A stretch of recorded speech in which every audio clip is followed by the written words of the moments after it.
Uko kuno abo bano mamuona kere nai anno pura meso anno pura tebe anno kaya marigi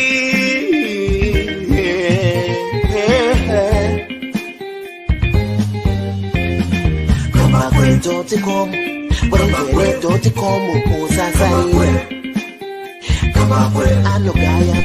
Kambakwe uyo anotara mari anogaya mari garai mamunzwa paninyaya pano zvamunoda kunzwa zvinotaurwa pano madiko kumunzwa mugova ne.com kambakwe vanogaya mari vanotara mari vanosiya mari.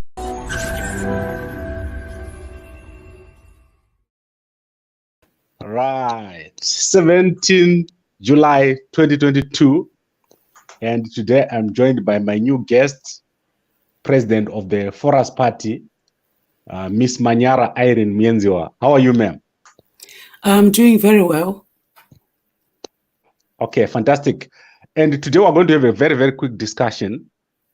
There is a pressing issue here in South Africa. Zimbabweans who are immigrants here, who number up to 4 million, illegally and legally here, are under siege, especially from the new Home Affairs Minister, Dr. Aaron Motsoaledi, who has made it his job to hunt down Zimbabweans. And what they've done this week is they've introduced a new set of border guards.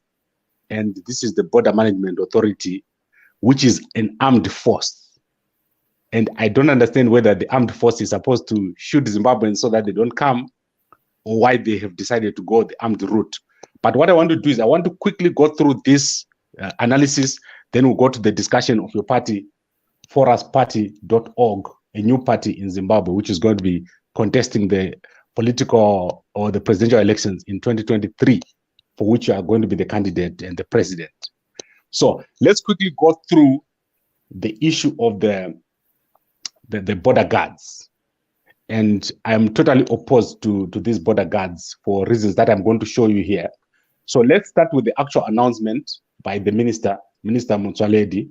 He did launch these border guards at Bedbridge border. And when he launched this, he said that this is to prevent or to protect the porous borders of South Africa. So the solution was to put guards on the border to prevent Zimbabweans from crossing. So let's see what he said this week. Of lawlessness on our borders are over, and that's according to Home Affairs Minister Dr. Aaron Motsoaledi, who unveiled the first 200 cohort of border guards hired to secure the country's borders. Now, you're speaking at one of the biggest border posts. It's a Beitbridge. That's where the minister says the Border Management Authority will ultimately take over the management of the borders once it's fully operational, though. That's right. Moloko Moloto reports, and he was there, of course, and filed this report. Hey! Stand up! Their primary task is to secure South Africa's porous borderlines. Currently, this is the work of police and soldiers, and they are simply failing at it. If fighting people breaking the laws of one's country, if that is xenophobia, count me in. Count me in. If that is what you call xenophobia, count me in anytime. But now, with the introduction of the Border Management Authority, Home Affairs Minister Aaron Motsoaledi says South Africa is turning over a new leaf. Motsoaledi says the mandate of border guards and the BMA isn't to stop people from entering South Africa, but to ensure they do so legally. Today, we are ushering in a new era. We are introducing to the country a third statutory force, which is also armed. Those guns, they are not toys. They can shoot, I can assure you. Right. So, President, I think you've seen the clip. President Manyara Irene Mienziwa from FORUS Party.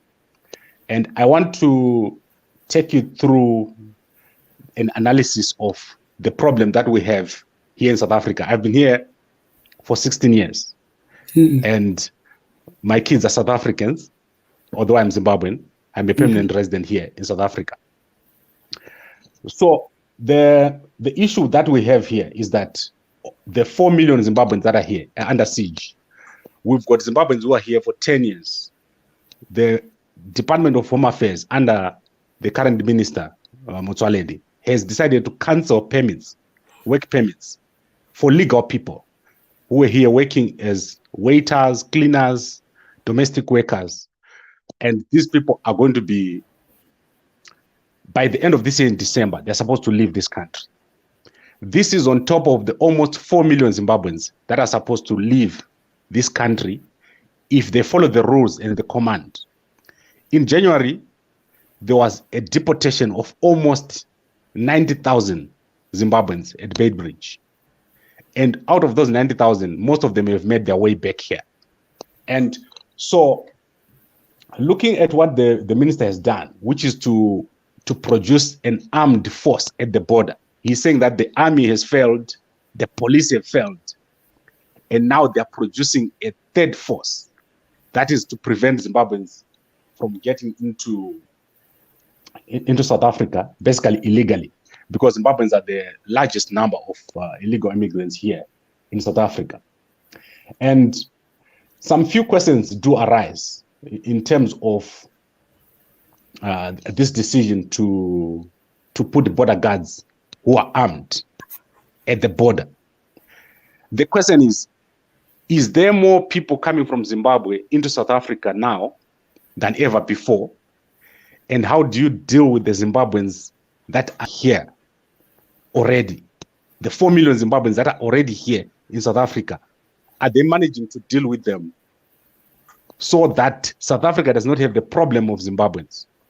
And this is where the problem arises. Zimbabweans are getting arrested in large numbers. So every weekend, Metro Police, regular police, army, home affairs, they launch operations. And my estimation is that there is at least, if I'm not mistaken, at least 5,000 to 10,000 Zimbabweans right now who are in jail, charged with the immigration crimes. So what they're doing is they're charging them, and then they put them in jail, and they keep them in remand. So I was talking to some of the guys, they even move them from province to province. And the courts are so clogged that these guys are being kept in jail, some of them 3, 4, or even 5 months without trial. I was with a guy here yesterday who spent 4 months in jail. And then after those 4 months, they take them to court, the judge gives an order or tries them, or the time elapses, and they just take them out and put them back into South Africa again. They don't deport them. So they're not deporting them because they don't have the capacity to deport them. Then last week, one of my employees in Zimbabwe came here to visit me. I was driving with a guy, and we were driving towards Rabi Ridge, just me and him in my car. And he was actually going to go into Zimbabwe the next day. He had his bags in my car. These guys stopped us. The guy didn't have a passport on him. They took this guy from me, took him to Rabi Ridge police station, locked him up with a lot of other Zimbabweans there. And so I went there and I said, why are you locking up this guy? He's got paperwork. I showed them the paperwork. They refused to release the guy. So that was a Friday. Friday, Saturday, Sunday, they locked him up. On Sunday, we went to look for him. We couldn't find him. They'd taken him somewhere. I don't know where. No docket, nothing. And when his wife went to look for him on Monday, they couldn't find him. Then on Monday morning, he phoned. Apparently what had happened is a whole bunch of Zimbabweans, numbering about 40 to 50, were put in a truck. They were taken to court, some court here. I don't know where, but it's very close to Johannesburg. I can find the name. And then they were just made to sit in front of the court. No docket, nothing. And then after an hour, there was no security, there was nothing. So everyone just stood up and walked away. Like all the 40 Zimbabweans who had spent a weekend in jail, they just stood up and they left. And then he came home and said, I'm home now, there's no one. So the next day we took him and we sent him back home. We sent him back to Zimbabwe, despite the fact that he had spent those 3 days in jail. Apparently what these guys are doing is the police here, Metro, it's a whole big scam where they arrest these Zimbabweans. If a relative comes, they say, pay us 1,500, pay us 2,000, and they release them and they go. No wonder why there are no dockets. So the problem that we have in South Africa is actually not at the borders. It's internal here in South Africa. There are so many illegal people here, and the South African government is failing to deal with the people that are already here in South Africa. And to top it up, most South Africans are employing these same Zimbabweans as domestic workers to keep their kids, to clean the houses, to paint your house, to build your house. This is what Zimbabweans are doing here. Zimbabweans are not criminals in this country. They are people that are actually building this country, and therefore they are actually adding value to the country. They're not destroying South Africa, they're building South Africa. So this is where we are, and as far as I'm concerned, and I'm sure we can have this discussion, the immigration policy of South Africa is terrible as far as Zimbabweans are concerned. It's inhumane, especially for the guys that are being arrested. And right now, if the minister was to go and find out how many Zimbabweans are in court awaiting trial, and those who are at police stations are waiting to be, they are being held at ransom basically, are waiting for bribes to be paid, then you understand that putting this border management authority, it's a waste of time. He's only doing it as a political gimmick to make sure that the public believe that something is being done, whereas nothing is being done. The problem of immigration in South Africa cannot be solved in a military way, but using a multidisciplinary, data-based approach. There is just no data in South Africa. If you ask Dr. Motsoaledi, where are the illegal Zimbabweans right now? Which province? He cannot answer you. If you ask how old are they male or female? When did they come? Where did they come through? He does not know.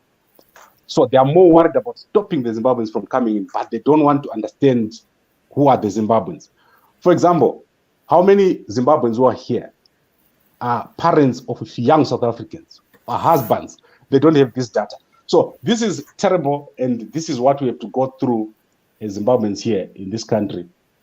And I think this is a terrible approach by the current minister. They need to change the approach that they're taking. So, President, I'm sorry I talk so much. I want to give this to you now. Yeah. I do like to talk about this topic because, you see, the thing with me is I challenge these guys. I went to Rabi Ridge police station and I challenged the police there.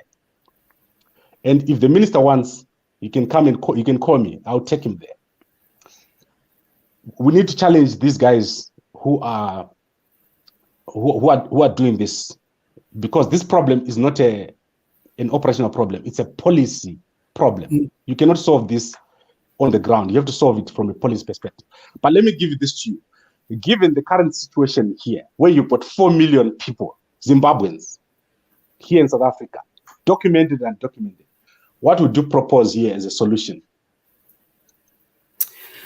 I think when it comes to immigration matters, I think for any country, you find most policies are very shambolic.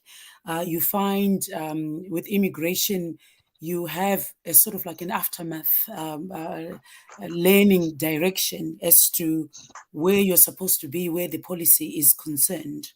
But I can understand where South Africa is coming from in terms of trying to curb the influx of undocumented Zimbabweans in their country.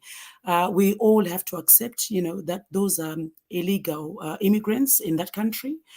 So we cannot say that they're being wrong in voicing that out. That has got to be dealt within the country and see how they can remove any illegal immigrants from their country. They've got a right to do that. In terms of protecting their borders and so forth. So we've got to allow the South Africans the right to their borders and the right to expel illegal immigrants from their country. As much as it hurts, as much as it is perhaps an emotional issue between South Africa and Zimbabwe, but as long as where policy is concerned, I'm sure the rule has to be applied and the right process has got to be applied as well.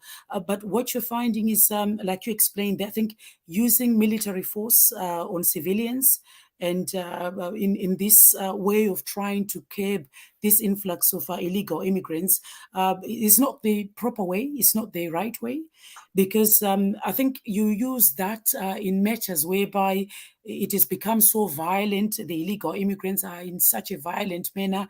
You've tried many times to say, you can go back to your country, but even with that, you use the police, you use the civilian law protectors to come into play and try and put things, the right way.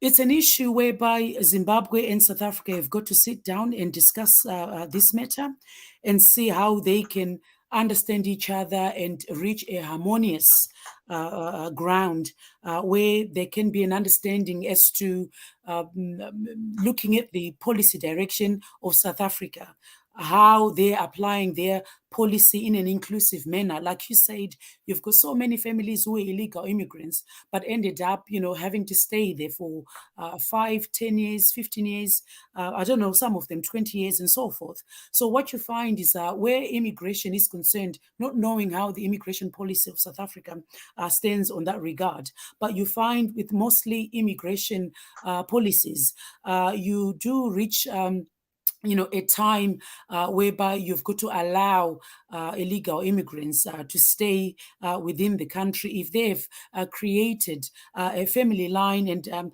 they've actually have got societies and they've engaged into the societies. They are part of the society. They're in jobs. Some of them. I think I did hear that. Not it's a right thing, but people were discussing that a lot of them, do get some of these jobs that South Africans, do not want. Of course, that is an illegal way. You cannot work in a country where you do not have the documentation or the right to stay there. But if you look perhaps at the number of years that such Zimbabweans have stayed in the country, I'm sure there must be somewhere within the clauses in their immigration policy on how to cater and be inclusive of such people, even though they're Zimbabweans. So it's just within that policy direction of South Africa. So I cannot comment much on that because I don't know what their policy direction is. I don't know if there comes a time, whereby they say, they can just allow everybody to stay in the country if they've been there for such a time. If, like I've said, they've created, their societal lines to be part of, South Africans. Like you said yourself, you've been there, but, you are a legal individual in that country. So obviously, you're not part of this, but I'm sure most people, when they went to other countries, they started off as illegal immigrants, and then you have to find your way through using the right system of the immigration policy of South Africa in that manner. But looking into that as well, it doesn't have to be a burden for South Africa. If you're looking at it in that way, Zimbabwe has got to make sure that our economy is in the right order or operating in a way that we do not have a lot of people, having to go through all these very dangerous, ways of trying to get to this country. I know some people try to go through rivers and so forth, and it's their lives that are at risk, because you've got so many crocodiles and so forth, and so. But then it's a cry for help. It's a cry for a better standard of living, whereby somebody said, whichever way you look at it, I've got no choice. I just have to get into South Africa so that I can have a better standard of living. But this is actually pointing back to this Zimbabwean government. They need to look into their home affairs and try and see that if they can sit down with South Africa and look, like I said, in an harmonious way to see, the policy direction of South Africa, if there is such a thing whereby they can give amnesty for such people who have been there perhaps 5-10 years, who have contributed in some sort of way to the South African economy. So with that, you do now have a transparency policy that the illegal immigrants, in this case the Zimbabweans, can be out there in the open and not be in the hiding, whereby they're doing jobs, that cannot put them in the vicinity as such, which is not something that they want, because obviously you're looking at all sorts of things that they can suffer from there.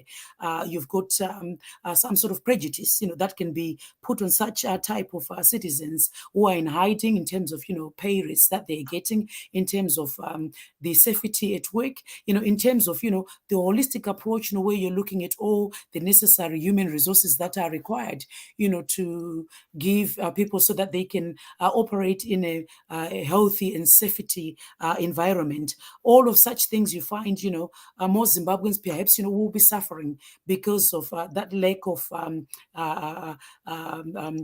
transparency in the policy that allows them to come out in the open and declare themselves as illegal, so that the South Africans immigration team can understand, how many Zimbabweans are in South Africa, as well as Zimbabwe knowing how many. I think I've heard you say, I think through the Home Affairs of South Africa, it's roughly about 4 million. It could be more, who knows? But if it's created in such a way that there is a transparency policy that is an inclusive policy that allows all illegal immigrants to come out in the open, go to the immigration offices of South Africa, declare themselves as illegal, and try to see that policy that is inclusive in a way that it can actually give amnesty for Zimbabweans who have created, this social trajectory within the South African, government. I'm sure they have contributed something, though it has been illegal. I'm not supporting that. It is illegal to be in anybody's country. They've got a right to push you out or take you out of that country. But if we can find a harmonious ground between the Home Affairs of Zimbabwe and the Home Affairs of South Africa, and try and put in a transparency policy that actually allows illegal Zimbabweans to come out in the open, where they feel they can be supported in the best interest of the South African government as well as the Zimbabwean government. All right, thank you very much, President. And I think many people are going to be seeing a lot of you here. And it's refreshing to have a female candidate in 2023. In 2018, we worked very closely with Ma'am Juru. She was the top female candidate at that time, together with Dr. Tokozani Kupe. So I'm sure it's going to be very interesting in 2023. And I hope that your party gives these other established parties a good run for their money. Now, let's wrap up with your political party. Can you tell us about your party, when it started, what are your plans, and what is your value proposition to Zimbabweans? Yes, FORUS party that's the abbreviation for Freedom of Rights Under Sovereign Party. Like you said, you watched us, launch our party around September, and that's around the same time that we registered, not registered as such, but notified ZEC that we are in existence, and that we are coming in as a political party that is there to run for elections, so that we can see we can take over power in Zimbabwe and try to point the country in the right direction. FORUS party is actually a very inclusive party, whereby we are trying to put in, not try as such, but have a duty and obligation to rebuild Zimbabwe through a proper economic transformational agenda. We are looking to create an inclusive, sustainable agenda to build a prosperous economy.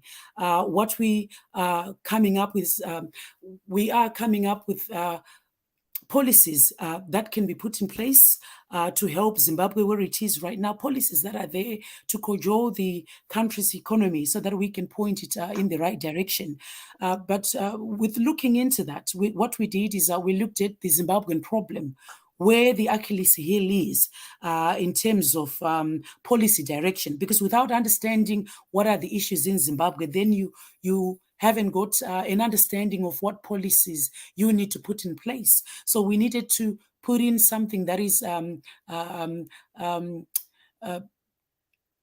that is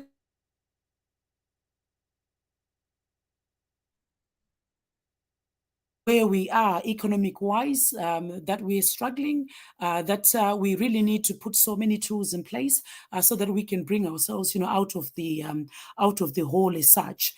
So what we did is that we looked at the lack of the middle class in the Zimbabwean economy, and as you know, if you don't have a middle class in any economy, that's just a telltale sign to show you that that economy is struggling and is just heading for a downhill. So those are some of the things that we looked at. And I think with these issues that you have of immigration in South Africa, like we were just discussing earlier on, you're finding illegal Zimbabweans, having to go to other countries so that they can seek refuge where the economy is concerned.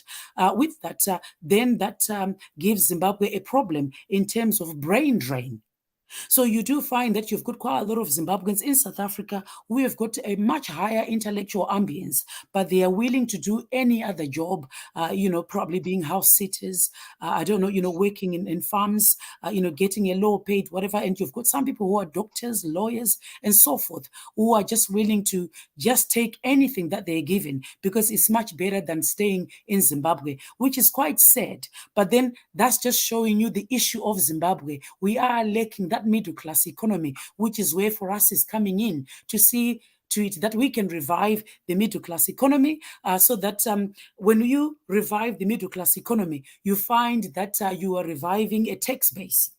You are pulling in so many resources that you're putting in place so that people can have jobs. So it's actually a nice vicious cycle, whereby you're creating employment for people in a different stratas of their careers and their contribution to the economy, whether it be in the education industry, whether it be in the health industry, whether it be in the mining industry, whether it be in the transport industry, whether it be into civic offices, who are just dealing with the day-to-day running of the country, whether it be in the agricultural department, where you find that, mostly our economy is mainly based in such areas, whereby if we to revive the economy, we are looking at the three main economic tools that Zimbabwe has.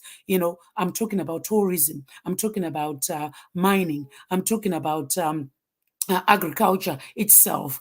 So we really need to look at how we can revive the middle class economy by looking at these three economic tools and trying to put in some other tools that other countries, have used to try and revive, their economy. We are looking at such things that tools like the privatization tool, the globalization tool, the liberalization tool, to try and see, how best, we can come up with a proper policy direction, that is adaptable to Zimbabwe so that we can actually drive the economy without wasting too much time. As we know, we are very resourceful in terms of, minerals, resourceful in terms of agriculture, resourceful in terms of, tourist attraction areas, in providing so many nice, excursions, to tourists who want to come into Zimbabwe. But that is not being revived at the moment. It's all these three economic tools are quite stagnant. You're not seeing a proper policy direction where these three truths are concerned.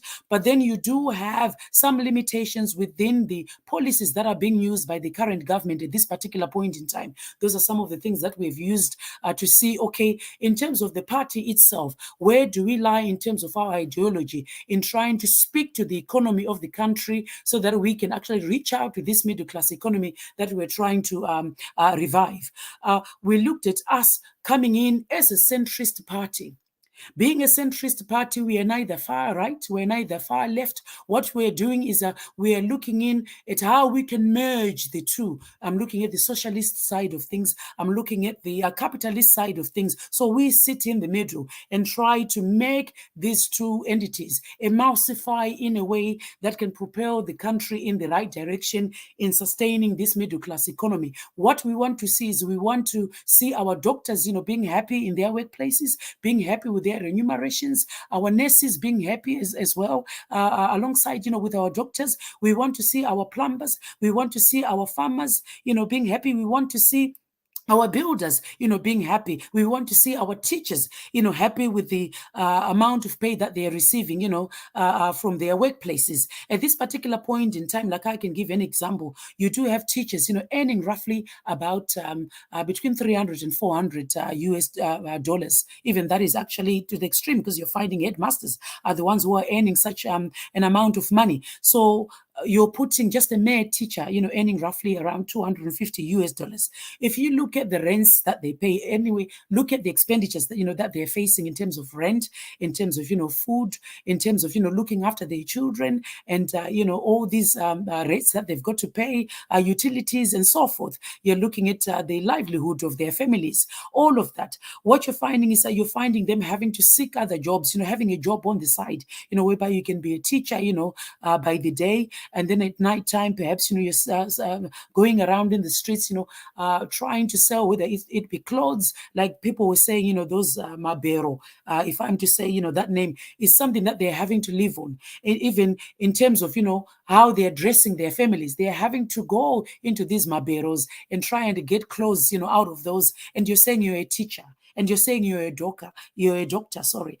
So with that, we need to be very respectful when people have put in so much effort where their education is concerned, because that education should be fruitful to Zimbabwe, rather than actually promote a regressive industry that does not allow the country to sustain the economy. So with that, when you've got such an issue, you find that comes to the structural debt of the country. As we're talking right now, we're sitting at 20 billion US dollars that we're owing to the World Bank and IMF and so forth. We cannot even maintain our balance of payments. So the policy direction with the current government at the moment has lost its trail, has lost its understanding, has lost understanding that, without a middle class economy, your country cannot run. The middle class economy is, those are the people that actually run the country. Those are the people that actually make contributions where tax is concerned to the government. And then you've got now, like I said, a nice vicious cycle whereby if the right contribution of tax is given to the country, then you've got a proper functioning government in terms of improving the infrastructure, in terms of looking at making sure that you've got right medication in the hospitals, you've got the right paraphernalia that's required to run in hospitals, where you're looking at, if you're looking at research, if you're looking at things like, I've got a biomedical science, background, you require the right paraphernalia in laboratories to actually find what are the causes of issues and people's problems and so forth, in all different sectors, of health ailments. So without that, you now have a depletion of a society because of the lack of implementation of the right tools that are required, where machines are concerned, where mechanisms, I can't even stop there. If you're looking at the mining industry, you're now having all these people who are being called, makurokosas, who are actually causing a degradation, of our biodiversity, because they're just going around having to dig, to say, we found, I think there is some sort of gold in this particular area. So what you've got there is an economy that is actually using artisanal mining. What we need is a proper functioning mining that actually lift up, like I said, mining is one of our three main economic tools that we require, that we rely on, that have got a direct impact on our GDP. So if you haven't got the right tools, the right mechanism that are required, to put into mining, and because you do have so many ministers who are actually now using these makorokozas, because I've gone around the country, I've spoken to everybody, around this Shavane there. I've been there trying to Bindura as well. I've been there. And another thing is you've got the health issue.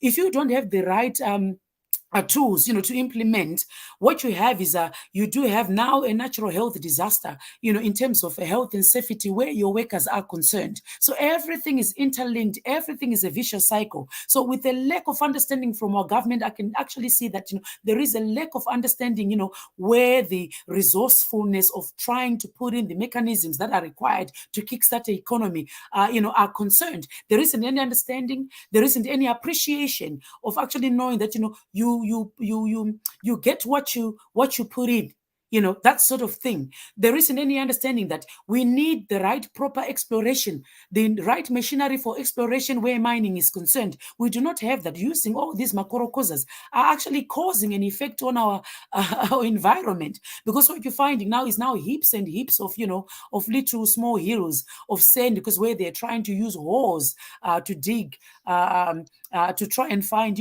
diamonds. And then you wonder, how far can they go down? Because if you're looking at exploration of machinery, if you've got that, it can go down as far as 100 meters, going deep down to try and understand, on what level or strata, where the minerals are. So you've got an understanding there, and in terms of, policy direction, everything mingles together. Everything comes together as one. So you're now having a government that is being shortchanged because people are doing things illegally using these makorokozas and all this type of artisanal mining, whereby if we have got the mining area has got a direct link to our GDP, that means we're shortchanging ourselves. That means that, our economy is not going to be uplifted. That means that we're not going to create employment. That means that, we're not going to have a health system, overall system of the whole country. I'm sure anybody who has been into Harare can see that there is a lot of potholes everywhere you go. The amount of degradation, it's just not in the roads. Like I said,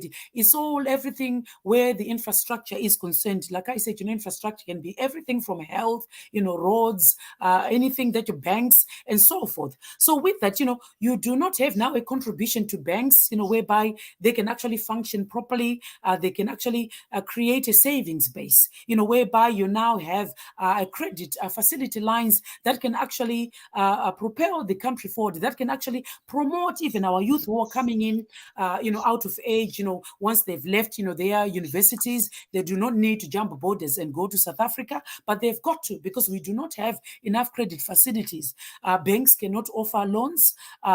If you can be offered a loan, you've got to come up with some sort of asset base that is non-reachable, even for somebody who's created a business that has been running for even 5 or 10 years. They cannot actually meet up to the standards of the prerequisites that are required by the local banks as we speak right now to give out all these credit lines. So these are some of the things in terms of policy direction that we're looking into to see, how we can create something out of these missed opportunities and neglected advantages, in looking at, having accumulated an unnecessary and odious debt, and what we're trying to do is pursue happiness, for the few, not for the few, but all the Zimbabweans, where they're concerned.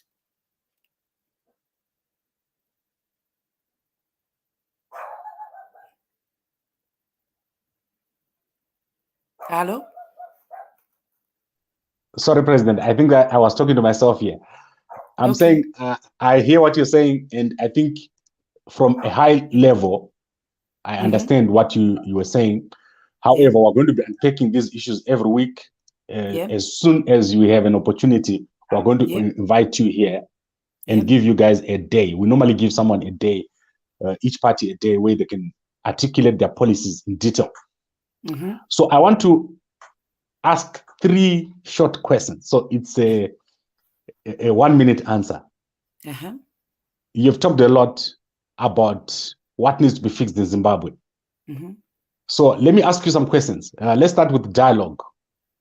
would you go into a coalition with other political parties, opposition parties in 2023? Very much so. I think when I launched the party, I did social media and came out in describing the direction where FORUS party wants to go. So this is something that I mentioned that, if we can come up with a grand coalition, even with my first social media exposure and trying to spread the FORUS word, I talked about the grand union of different political parties, so that we can create one harmonious, party that can actually look, because obviously all of us, have got a common ground of pushing the country in the right direction. So with that, if we all have this common ground where we've got Zimbabwe at heart, I don't see any reason why we shouldn't have a grand coalition of all different parties so that they can come together and push Zimbabwe and see this change that we want to see. So with that, that's something that I'm looking forward to. That's something already I've spoken to different parties in trying to understand, their policy direction, in trying to understand in terms of, do we have the same ethos? Because without the same ethos, it can be very difficult to merge, two different parties that have got different, ethoses. In ethoses, I'm trying to look at the accountability. I'm looking at transparency. I'm looking at equality. I'm looking at the rule of justice. I'm looking at all such things, that actually make FORUS party a different party from any other party, where I think accountability is concerned. So those are some of the things that I've discussed with different parties to see if we can find a unanimous agreement where the Grand Coalition is concerned. Okay, so I think the issue of coalition needs to be talked about more. Obviously, there's a big political party opposition in Zimbabwe, the CCC. Would you be willing to go into coalition with them? I think that's what I've just said. As long as that political party shares the same agenda and ethos as FORUS party, because we're an inclusive party. Like I said, we're an inclusive party that's looking at economic transformational agenda. So with that, we can only do it as one. We can only do it if we come together as, as one. So with that, I'm opening up to any political party, not just CCC. There's so many parties out there. There is APA, political party. There is so many out there in Zimbabwe. I'm sure you've heard about Zimbabwe having roughly about between 150 or 200 political parties, but we do understand, that you've got to be careful there, where I'm saying, hence I'm actually emphasizing on the issue of sharing the same ethos, the same sort of, look into ideology where policy direction is concerned, because you do find that you've got so many decoy parties. You don't know who is who in Zimbabwe. So a greater understanding of your ethos is something that will actually point the right direction where the Grand Coalition is concerned. So I'm willing, I've not ruled out any party, so I'm willing to share this Grand Coalition with any party that shares the same ethos as FORUS party. Okay, so are you going to approach political parties, or should they approach you? I've already approached political parties, which is the first thing that I did when I went around trying to understand, the political terrain in Zimbabwe. So that is the first thing that any political leader would do. You have to understand, who is who is what, so that I can see as we go further to discuss. You're not wasting time, because if I leave it too late, then I haven't got an understanding of who that party is. So that's the first thing that I did. I went around, spoke to different political parties to see if we can come together for the benefit of the country. Like I said, further discussions, have got to be held going forward to see, who shares the same ethos and who has got a substantiality where the policy direction is concerned. Okay, I'm asking you this question because CCC, they're notorious for not wanting to work with new political parties. So have you approached them? I'm sure you did see, I think in one of the pictures, we did share a picture, whereby I did meet up with Tendai Biti. just to understand, who they are, where they're going, what is it that they expect, to see in Zimbabwe. So I'm sure you can understand, they've actually experienced a plethora of different issues within the country. So I needed to have an understanding, where they're concerned with the Zimbabwean politics, where it is going. I think on the policy direction is where we needed to understand each other better. And see, where we converge and diverge, and where we can share ideas, and so forth. So everything is still in the open, for further discussions. Okay, so I've got a bit of an issue here on my side. I've got a power cut. I'm actually operating on backup power as we speak. Okay. So I want us to quickly wrap this up. I'm very, very excited to be talking about you, about your party, FORUS Party. And I would like to encourage people to contact you on your website. There's a contact us box. There's all the numbers. I'm sure there's WhatsApp on this number here. On Twitter, they can follow you at FORUS Party. But before we go, when people say President Muyenziwa, Manyara Irene Muyenziwa, who is she? Where were you born? I was born in Zimbabwe, Harare, Zimbabwe. That's where I'm from. My rural roots are in Chipinge, Bechnaf Bridge out there. That's where I come from, ancestral wise. But I'm born and bred in Zimbabwe, and I grew up in Zimbabwe, became a boarder in Zimbabwe, and it's when I think things started getting very difficult in Zimbabwe. That's when we thought, I think we will search for greener pastures. That's when I left Zimbabwe to go to the United Kingdom.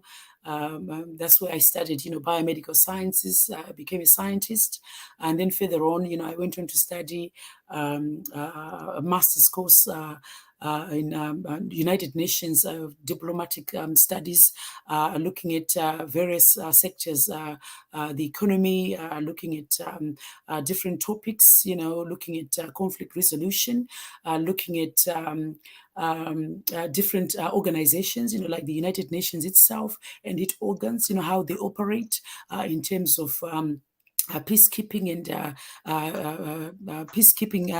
peacemaking issues, and all such things like the European Union, just understanding who they are, and studied things like the great power politics, and looking at different drives of different leaders and their mandates, where how that controls them or gives them a policy direction where where great power politics is concerned, looking at different countries and understanding, where they're coming from, and looking at all these different structures like the Security Council, looking at the United Nations itself, the hierarchy within that, and the different issues that they've faced in the country in terms of, peacekeeping, and understanding that, and looking at all different conflicts. I actually looked at as well the issue of restorative justice, where South Africa is concerned, looking at different mechanisms that have been used, like the Truth and Reconciliation is something that I looked into to see, have an understanding of how it was done and why it was done, and was there, restorative, justice that came, out of that. And I looked at different things, in terms of Zimbabwe itself, looking at the Lancaster House, agreement, the conflicts, around that area and how it was handled in detail, and how Zimbabwe, came to be what it is. I think that's where I've got a great understanding of the Zimbabwean economy. I think where the issues were, I think emanating, from those early days of taking over, the country. I think understanding, where I think ISAP, was straight away put in place, I think around 1984, 95. We went straight into ISAP, and so forth. And looking at all these, knock-on effects, of different economies, and, looking at different countries, if they're using so many things, energy itself, how it can be used in different countries to actually come up with something that is quite useful, for different countries. So that's where I think I'm looking at Zimbabwe and see how we can put in our energy policy there, because I've got an understanding, of the importance of creating your own resourceful energy and, selling it to other countries. This is something that I really want to push in Zimbabwe, I think, where our minerals are concerned and things like that. So, with all of that vast information, I think that's where I'm coming in and looking at sending Zimbabwe in the right direction, I think, where policy is concerned, and looking at, how we can fit ourselves within the climate change, issue, how that can be beneficiary to Zimbabwe in terms of, of our resources. I think looking at, the beneficiation as a way of looking at the economy, as well as, all these different, value chains that can be created that, are not being resourcefully used. These are some of the things that I looked into when I was doing my studies, just to understand the economy better, especially the economy of Zimbabwe, and see, where like I say, the Achilles heel is, and push the country, I think, in the right direction without wasting, too much time. Okay, so I apologize. As I said, I'm on backup power. South Africa is going through one of the most difficult periods when it comes to power ever since I got into this country. I've never experienced so much load shedding. I can barely work. I know that at 8 o'clock, when I wake up, I just have to do something else. The electricity is down. This time, electricity has been down since 8 o'clock. It's going to just about come now. And so our whole thing is going to switch off again. So let's wrap this up. Yeah. Next time we'll talk about structures. The issue of structures is very topical. I'm sure you're aware about what is happening in the CCC in terms of structures. So I want us to talk about your structures next time we come here. Please allow us to get to know you next week on Sunday if you're available. Is there anything else you want to say before we close? Yeah, I just wanted to say that I think FORUS is the main party that Zimbabwe needs, I think, in terms of our ideology and where the matters of Zimbabwe are concerned in terms of international engagement, which is one of the things that I left out, that I did look into, I think, international relations and the relations that I have in understanding Zimbabwe, that, we cannot remain unilateral, in governance of our country. We really need to re-engage with other countries and not personify our politics to an extent, whereby it actually gives us, a regressive, type of economy. We need to be understanding, what is intelligent, politics, and understanding, which battles to fight and which battles, are not to fight. So what we are simply saying is, as the FORUS party, we've got a new idea that is there to transform the whole of Zimbabwe so that the whole populace will have access to so many different resources. They do not have to be illegal immigrants, in other countries. If we can create a good base of a middle-class economy, I'm sure we can see our country, reinstating its position within the African Union itself, within the international, arena itself. What we want to do for us is we want to build a new path, a new nation with new ideas. FORUS pledges to deliver all promises and ready to govern this country in a more democratic way through attainable goals and objectives, as I've all mentioned, earlier on, where the economy is concerned. Thank you. Thank you very much, President Manyara Irene Mienziwa. And I just wanted you to know that when you mentioned Chipinge and Bechnaf Bridge, I was very, very excited. From my village, the Gambakwe village, to Bechnaf Bridge, it's 7 minutes drive when I'm driving fast. I actually go and buy bread from Bednar Bridge. And I know that most of the politicians in Zimbabwe are coming from Masvingo. I don't know what is in Masvingo and Manicaland. It's just a political people who live there. And I wish you luck with your project.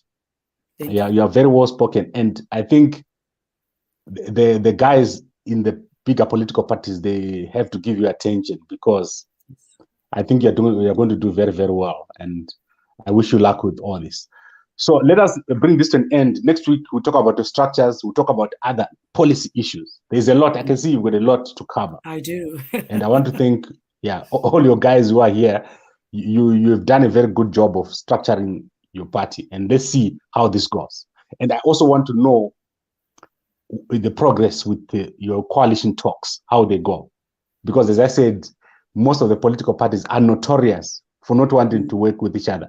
In the past election, I dealt one-on-one with the presidents of 13 of the political parties that contested. Like, I spent hours with those guys. And there was one thing in common. One, they did not want to work with other political parties. Two, they did not want to have a vice president. Up to this day, CCC does not have a vice president. APA does not have a vice president. People First does not have a vice president. Manika's party, all these parties, they lack structures because it's difficult for them to share power. Imagine what happens if they get into office. So let's talk about that next week. I really want to press you on structures, on your ideas about structuring an organization and governing an organization, so that we see if our opposition parties are actually ready to govern. Because I think there is a problem also. Which is actually one of our main objectives, of building a public alliance of the individuals who share these convictions, that reflects, Zimbabwe's territorial, social, and financial diversity, so that's our main aim, like I say, creating this alliance to understand, our disparities, like you were mentioning the immigration issue there, and our customs, at the same time, respecting the idea of Zimbabwe as the most significant quantity of, reliable input and so forth. So we've got so many ideas, we've got so many things, to share, in trying to give Zimbabweans, the opportunity to seek their edified, and authentic personal responsibility within a tough economy. So we're all for that, and we're trying to revive the middle class. Like I said, I think it's just having that better understanding, I think, where the Achilles heel is, and I'm sure we can revive the economy in a much faster way. Thank you very much, President, and good night to everyone who's listening and watching. Oh, thank you for having me.